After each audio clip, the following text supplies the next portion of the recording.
Hi mga kapaps, dito tayo ngayon sa EDSA. Magsasurvey tayo about sa mga nakamotor, bakit kami napapadaan sa bike lane. Bago ang lahat, baka pwede niyo po ako pakipollow sa aking Facebook account at sa aking Facebook page na ANJ Moto. Ang goal ko po rito ay maka 1,000 followers. Thank you! Galing tayo dito sa Makati.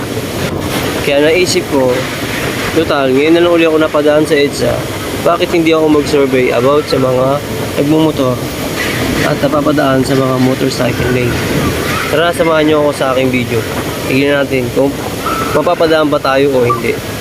Let's do it! Dito pa lang tanong ko na kung gaano ka-traffic ang EDSA. Tara, samahan nyo ako kung mapapadaan nga ba talaga ako.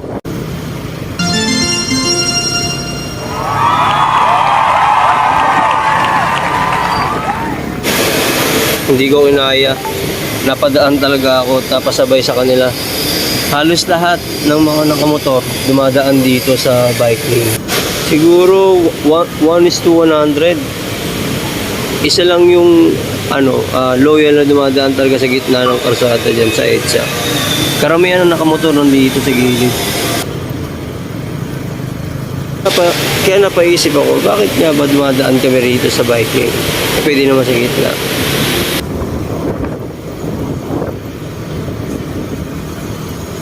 Sa mga pupuntahan namin, kaya nagtanong ako sa mga ibang nakamotor.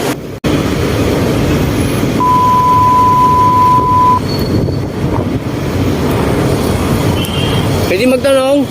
Sir? Pwede magtanong? Lagi ka dumadaan dito? Oo, sir. Lagi ka dumadaan? Bakit kaya hindi nila mapigilan dumadaan sa bike lane? Nagmamadali, sir. Mamadali. Thank you. Pupuntahan. Thank you. Morning. Tanong lang ako. Lagi ka dito dumadaan? Dumadaan ka lagi dito? Bakit po? Bakit yung mga nagmumotor, laging dumadaan sa bike lane? Nagmamadali, boss. Mamadali. Okay. Thank you, ha. Morning. Lagi ka dumadaan dito? Hira na, sir. Bihira lang. May tanong lang ako. Gilid muna tayo. May tanong lang ako. Sir? Yung mga nagbabike ba, mga nagmumotor, lagi ba napapadaan sa motor lane? Dito sa EDSA? Oo, sir. Hindi mo natin maiwasan na rin, sir. Bakit? Sa traffic? Opo. Okay. Sige, thank you, ha.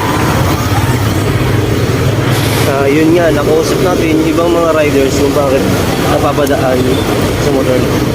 Ayun, maraming salamat pala sa mga riders na nakausap ko kanina. Comment daw below, bakit tayo napapadaan sa bike lane?